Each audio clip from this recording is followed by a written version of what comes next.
What's up, everyone? Welcome to From New York to Shanghai. I'm here today with my good friend Al Chung. What's up, Al? Say hi to everyone. Hi everyone. You wanna tell everyone a little bit about yourself, or maybe your background and all that? My name is Al. I'm from New York. I currently live in Shanghai, but the world is my oyster. That sounds so cliche, but I mean, yeah, I'm a world of the citizen. I'm a citizen of the world. Yeah. Citizen World of the citizen. Yeah, a world citizen. So Al is actually born and raised in New York. He was actually basketball teammates with my younger brother, right? And I've known Al. Actually, not teammates. It's I was on the older team. And he was the younger guys. Yeah, so I used to tell him what to do and tell him what Like not a to mentor. do. Yeah. Okay. Yeah, so I've known Al for about, I think, 7 years now. We met in Shanghai because my brother said my friend Al's going out to Shanghai. We should hang out and stuff. And so I think it's been about 7 years or so, maybe 7, 8 years. I've been in Shanghai for 8.5 years, so 7 or 8 years we've known each other. We've also been roommates for a couple of years. Al has been in and out of China, but combined, how many years? I've been in and out of his life. Yeah. This guy's a world traveler, and this is what we're gonna talk about today. How many countries have you been to? 34, I believe. You don't even know? Just 34. Just 34 at the age of. You guys can comment down below. It's a secret. It's a secret. Okay, so he's been to 34 countries at the age of. Between 31 and 33, you guys take. All right, so he's in his early 30s. Been to 34 countries. I recently just got back from my second trip to Tokyo, Japan. I spent 10 days there, and Al just got back from 2 weeks at Bangkok in different areas as well. Yeah, Thailand. So tell us about how your trip was. It's your how many times have you been to Thailand? Wow, over 10 to 15 in Thailand. Yeah, just Thailand's one of my favorite countries. I mean, the weather, the food, things you could do, like families or backpacking trips or everything. I mean, Thailand has everything to offer, and yeah, it's just a great place to visit. Why is it one of your favorites as opposed to like other countries? I mean, I guess some people are scared to visit a country when they don't speak English. So most of the people speak English. They're very friendly. Just the islands, the food, the culture. It's just Things are a lot cheaper there too in Thailand, right? Things are cheaper. You definitely can maximize your money. Yeah, especially out there. Especially if we're using U.S. dollars or Yeah. something like that. Our dollar definitely goes a lot further. So did you do anything special on this trip that would be worth mentioning? If you guys haven't heard, I went to Koh Tao, which is known for people getting certified for their scuba diving license. But I currently went for my free diving license. So Al actually is already certified in his scuba diving license, the PADI, right? Yep. So we have the two most popular scuba diving licenses, which are PADI and SSI, and I am level 2 or advanced open water for scuba diving. I actually remember one story he told me. He went to the Philippines, and you did like a scuba dive through like a shipwreck or something like that, and it just sounded like kind of crazy, but also like a lot of fun.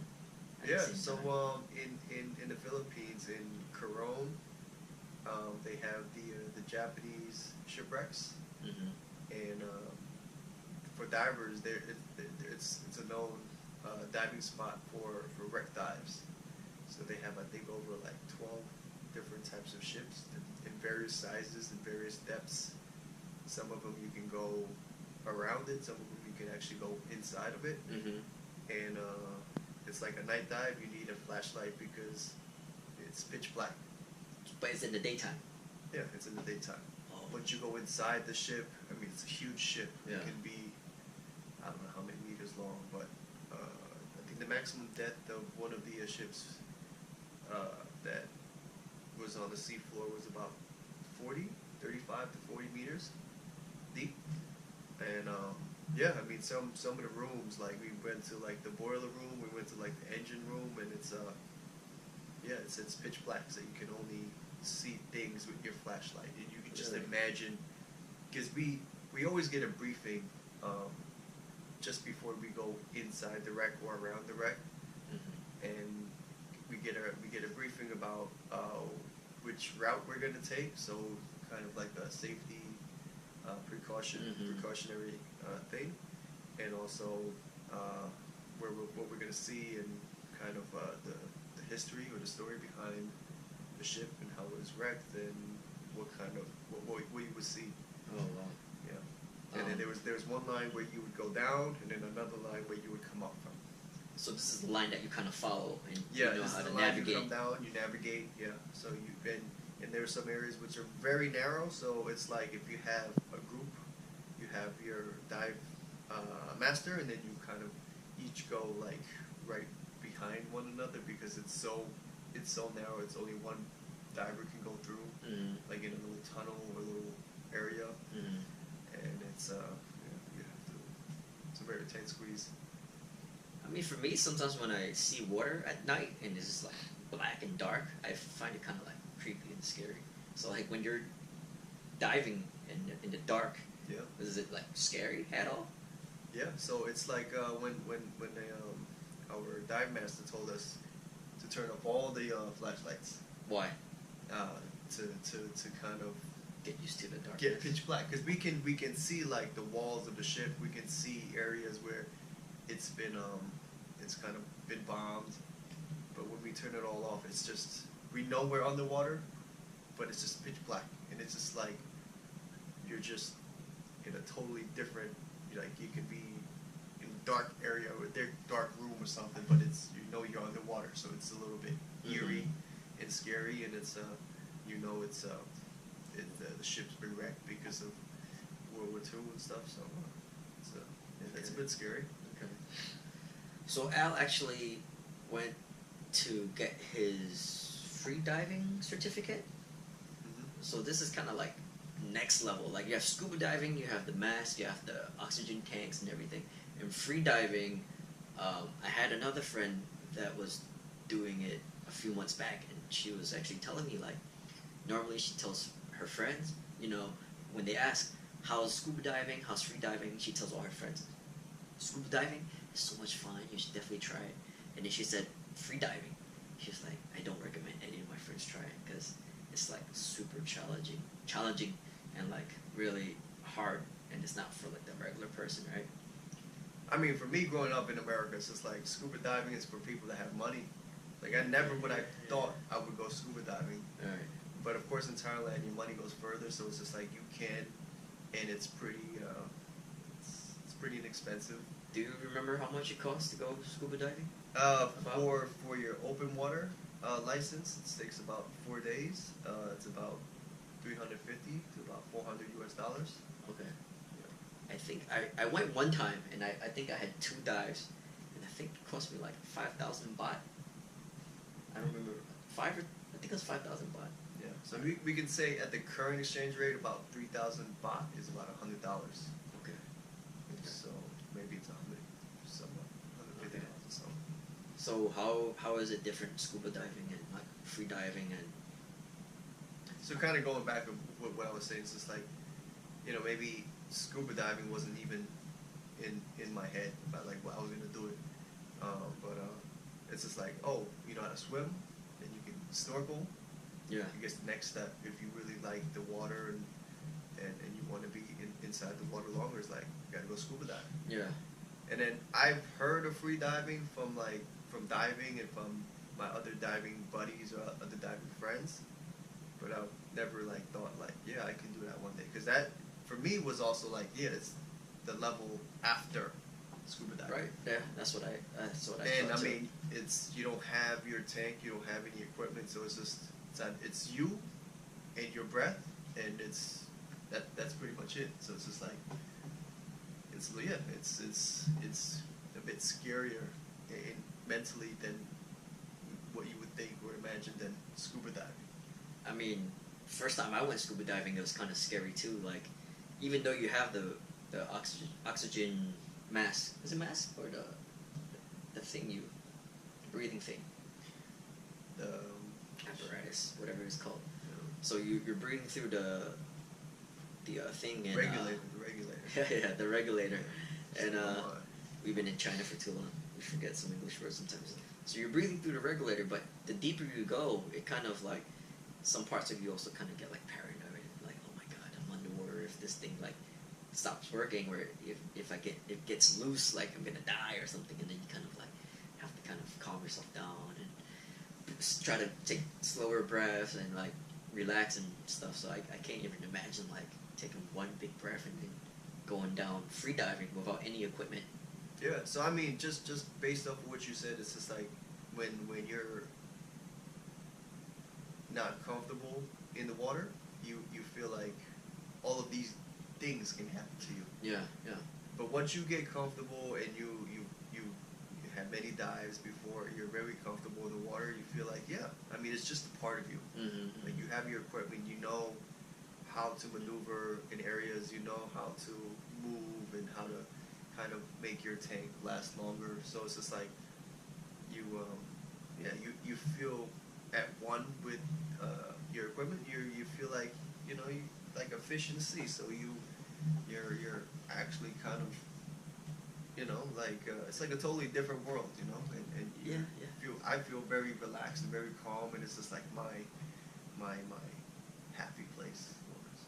I mean, there were some parts where when I went down into the water, I felt kind of, it's like a whole different world. It's like quiet, more calming type of, but like I said, I only went diving that one time. I did 2 dives, but I definitely don't think I'm like super comfortable in the water yet. Like, I don't love the water. I don't really hate it, but I think you like the water. I like the water. I Yeah. like adventures, so it's I mean for me to get my free diving, it's like I felt comfortable scuba diving, and I thought the next level would be to do free diving and to check it out. And I mean, I loved it, so I do want to get my level 2, my level 3, and just kind of continue and see what else is out there. So tell us about your first experience doing free diving. How long did you hold your breath? You said it was like 2 minutes and. No. It's called static apnea, Yeah. which is you're not moving, you're just holding your breath on the water. And for me, it wasn't my first time, but it's like after learning the technique and how to be more relaxed, my maximum static apnea was 3 minutes and 28 seconds. This in water or out of water? This was in water, in the pool. Yeah, so Al actually told me a very interesting thing the other day that you can actually hold your breath longer in the water than outside the water. Yeah. So sometimes people try to like, maybe they're just sitting here and they try to see how long they can hold their breath for. But actually you said like something about the water, like relaxes the body and. So we're all mammals. Humans are mammals, and the first thing we learn in the free diving courses, we have what we call the mammalian reflex. So we have in our faces, once we get into the water, our body knows that we're in water, and we just have to kind of we've been on land for so long that it's like we need to kind of get back into it. So Mm-hmm. the more you're in water, just like whales or dolphins or turtles, they come up, right? They breathe, Mm-hmm. they go back down. It's like we also have to kind of practice that, or kind of use your mammalian reflexes, and then kind of be able to expand or stay longer underwater. Mm-hmm. So after you completed this, how do you complete this course? Like, what's considered failing and what's considered you passed. So for level 1, and this is SSI free diving course, this is one of the international ones, the more widely known ones, but there are a few others. For this course, it was you had to dive down 10 meters, Okay. and being able to do the free fall technique, and also the constant weight technique. One is kind of like you pulling down on the rope, and then the other one is kind of using your fins and kind of swimming down face first, and then being able to feel comfortable going down to 10 meters, and then also kind of rescuing another diver, and then also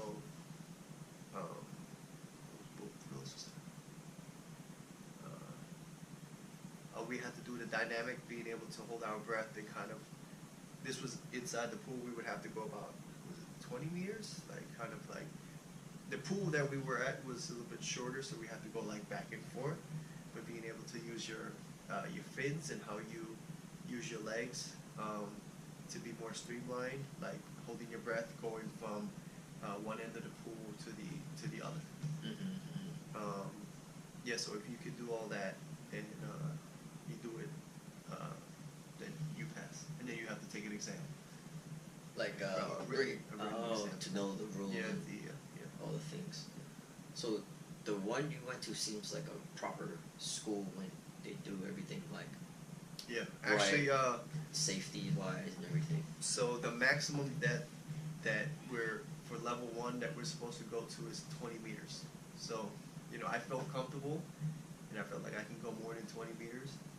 But since they were very professional, they said, if we allow you to go more than 20, that's kind of going against, level 1. That's like, we need to follow the rules of level 1. Just like scuba diving, there may be dive sites where you're in open water and you can only go about 14 meters, but then maybe there's an area which is about 20 meters. Mm-hmm. Some places would say, oh, it's okay, it's only 6 meters. But some places said you don't have your advanced open water, which means you can go dive down to like 30 meters. And so if you don't have your advanced open water, they wouldn't allow you to go more than 14 meters. And I mean, I totally respect that. Like, of course, you're like, oh, it's a little bit more, the dive master's there with you, but, rules are the rules. Right. So You should go they step by follow the step. rules, Yeah. They're not just always looking for another buck to make off of the diver. I mean, I definitely recommend going to like a proper school and asking friends that have experience that could recommend and suggest places that they've tried and know are professional and safe, because I kind of just went with some guy on the street holding a sign, and it ended up kind of being really shady and semi-dangerous at a certain point, I felt, and it was just like a windy day. I ended up, my first time scuba diving, I busted my knee up. It was a minor injury. I was bleeding a little bit, and I guess the guy wasn't really professional. Maybe he was a dive master, but maybe, like you told me, maybe he didn't know the waters that well, or where things were, or maybe he should have said, it's too windy today, the waves are kind of crazy, maybe we shouldn't do it. But maybe also he didn't want to refund the money, so he just kind of was like, forced it a little bit. Yeah. So I would say, even if they're certified, like maybe they're new to the area, or maybe they haven't dove to that site. So if something were to happen, or if the waves were coming in a direction it was strong, or the current was strong, it's just like, would they know how to kind of get out of that situation? So even if they know how to dive, do they know the area well? Like how can, in an emergency situation, how would they be able to get out of it and safely get out? yeah. So you completed it. You got like a certificate or something.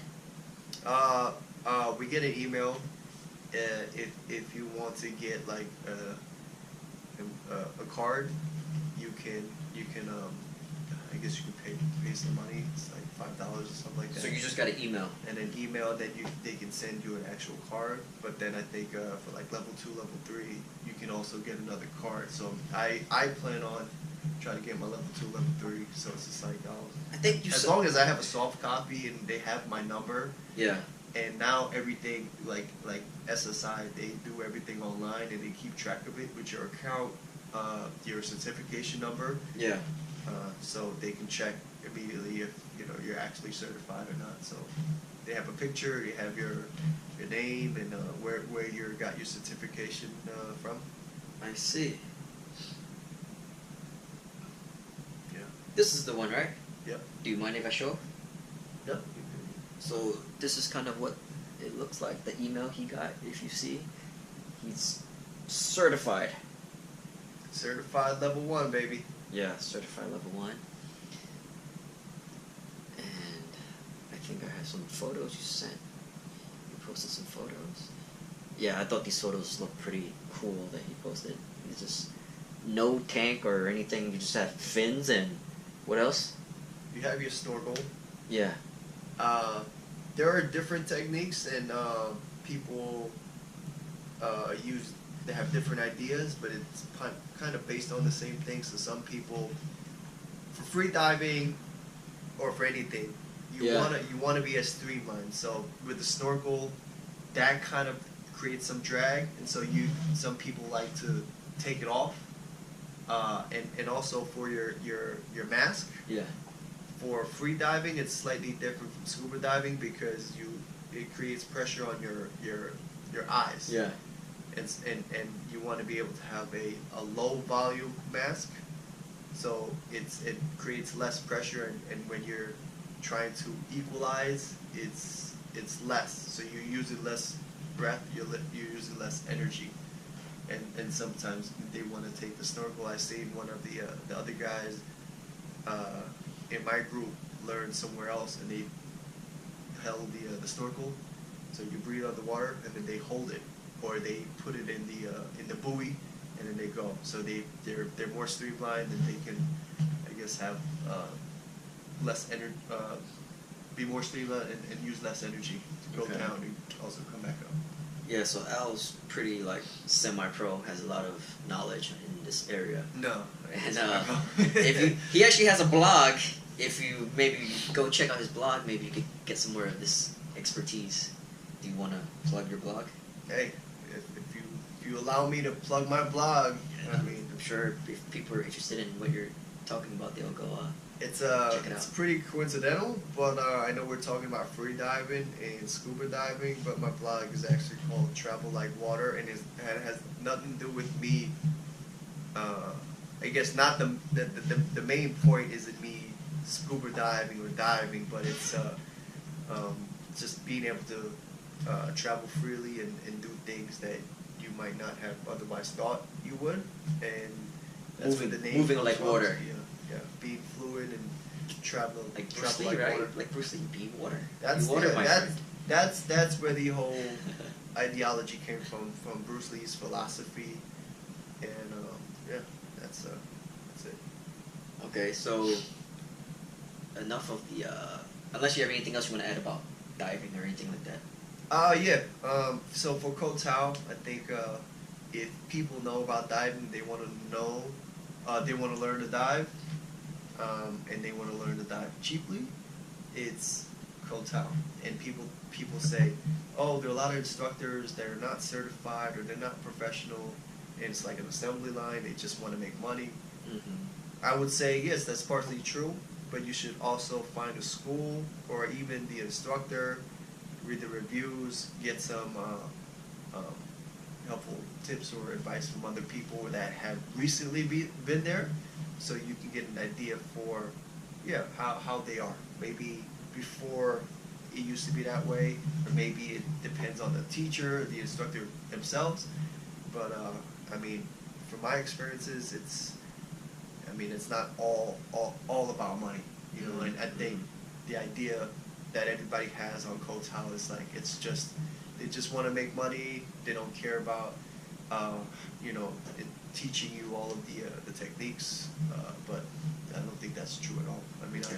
I've been there and they were very professional. So That's good to know. yeah.